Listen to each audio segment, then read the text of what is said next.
leaves. I don't know. What's the answer? I suck at these. Oh, car. Oh, that's so annoying. You got it. Wow. That doesn't show. Hello, guys. Welcome back. We've got a lot to break down because Caitlin Clark is finally speaking out after that technical foul involving Jonquel Jones. And let me tell you, she did not dance around the questions. Everybody has been wondering what exactly happened, whether the WNBA is going to hit her with a fine, whether another technical pushes her closer to a suspension, and what was actually said during that heated exchange. Well, Caitlin Clark stepped in front of the cameras and addressed it head on. Now, anytime Caitlin Clark gets into one of these situations, the conversation explodes. Some people think she's being unfairly targeted, others believe the officials are simply enforcing the rules, but one thing is certain. Every move she makes becomes the biggest story in the league. That's just the reality when you're the face of women's basketball. Caitlin explained what happened with Jonquel Jones and made it clear she wasn't trying to create unnecessary drama. Emotions run high during competitive games, especially when you're battling one of the league's top teams like the New York Liberty.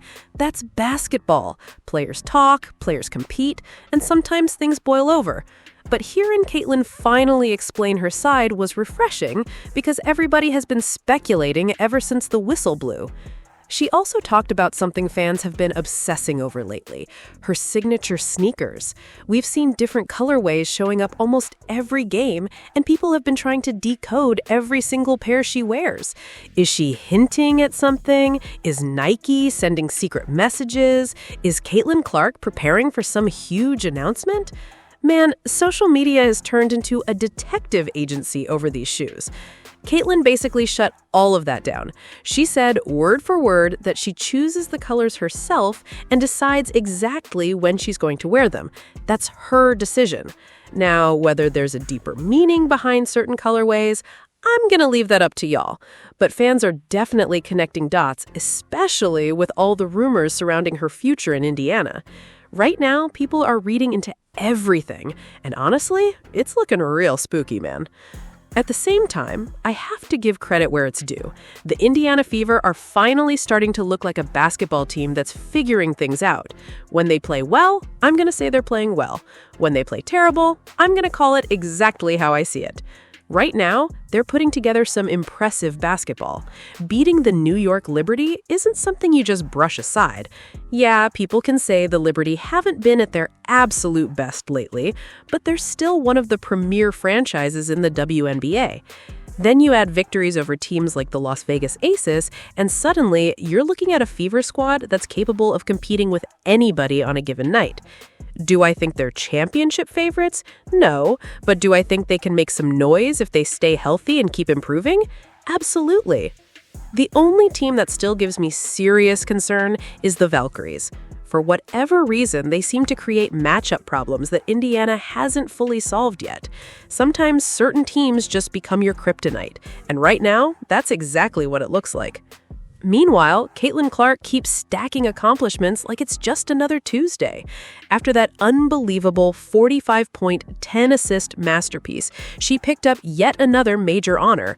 The GOAT, Caitlin Clark, is officially the AP Player of the Week once again. Her weekly numbers speak for themselves, around 25 points per game, while shooting roughly 43.5% from the field and averaging nearly 8 assists. Those are superstar numbers. That's MVP-level production. Every single week, she seems to find another way to separate herself from the rest of the league. While everybody else is caught up in controversy, Caitlin Clark just keeps producing. You've got Angel Reese trying to basically say Sandy Brondello's racist. You've got Chelsea Gray involved in conversations. You've got people investigating bettors, trying to figure out who they are, where they work, and trying to get people fired. The entire basketball world feels like it's wrapped up in off-court drama. Meanwhile, Caitlin Clark is doing what superstars do, winning Player of the Week, putting together historic performances, and accomplishing things nobody else in the WNBA has done. That's why the spotlight never leaves her. She continues to raise the standard every time she steps on the floor. One fan summed it up perfectly by saying, "Imagine when she's not on a minutes restriction and 100% healthy." That's honestly the scary part.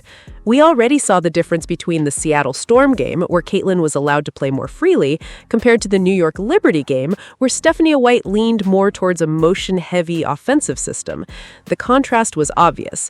When Caitlin Clark gets to play her style of basketball, the offense opens up completely. She pushes the pace, stretches defenses with her range, creates easy shots for teammates, and controls the tempo from start to finish. That's when she becomes nearly impossible to stop. Imagine if the minutes restriction disappears completely and she's operating at full strength every single night. You're talking about someone who could realistically average over 30 points while still leading the league in assists. That's exactly the kind of dominance we watched during her Iowa career. So now, all eyes turn toward Caitlin Clark and Stephanie White as they continue addressing the media. The technical foul, the possibility of league discipline, the shoe rumors, the Player of the Week award, and the Fever's playoff push. All are becoming part of one massive storyline. One thing hasn't changed, though. Caitlin Clark remains the center of the WNBA universe, and every game she plays feels like another chapter in a season nobody can stop talking about. After how were you feeling yesterday? How are you feeling today after playing back-to-back? Feel good. Feel great. Good? Yep. Random question about your shoes, purple version. How much input do you have on like the colorways? I know you got one you like the design, but like is the colorway also a lot of hands-on? Yeah, I mean, I'm not sitting there picking every color, especially when there's going to be a lot of different colorways. So like, about every color you can come up with, there's probably going to be a shoe for it. But I mean, we go back and forth, and you know, obviously this like has like a little more of like a gradient finish to it, and like doing different things like that. And but I have a good amount of say. Like if I really don't like the color, I'll get rid of it. But at the same time, like not everybody needs to like the same colors as me, and I want people to find a color or you know, whatever it is that they feel comfortable in or makes them. So there'll be options for everybody. What's been your favorite color so far?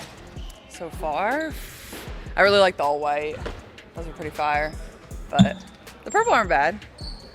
Do you know about how many colorways you're going to have by the end of it? A lot. Caitlin Kelsey obviously had a nice scoring game again after Yeah. she that right. So she's just very uncomfortable with the praise and accolades. Yeah. She was getting after the game. What do you think that is about her that she doesn't care about that stuff? Yeah, I feel like she's just somebody that like puts her head down and works. And you know, she was in this league for a while and probably never really got a lot of that. And like it's just kind of her nature, just to continue to work, put her head down, keep grinding it. Now like she's able to play the best basketball of her career and do it in front of a lot of people. And you know, I feel like everybody across the league knows how talented she is, and as her teammate, it makes it really fun to get to watch it up close every single day. Like, you know, she makes the game of basketball look really easy a lot of the times, and she obviously makes our lives a lot easier too when she's able to perform like that and do it in such a consistent manner. So it's really fun. But she's just such a humble individual, very like soft-spoken, and yeah. She's a very serious in-game player. So Yeah. She cracks a smile after an and one. Yeah. Does that give you a lift in any way? Yeah, it's just cute. Like, I don't know if she's ever like maybe surprised by what she does, but like even that three, I think she was like almost probably a little surprised that it went in. It was just one of those plays where it's like, dang, like it's one of those nights where you're really feeling it, you're really in the zone, and to finish through contact that was pretty fun. And I actually had probably the best view of it because I was kind of trailing right behind her, so it was pretty cool, and obviously got the crowd into it too. And as we asked you, did you get an explanation for your tech? What happened in that?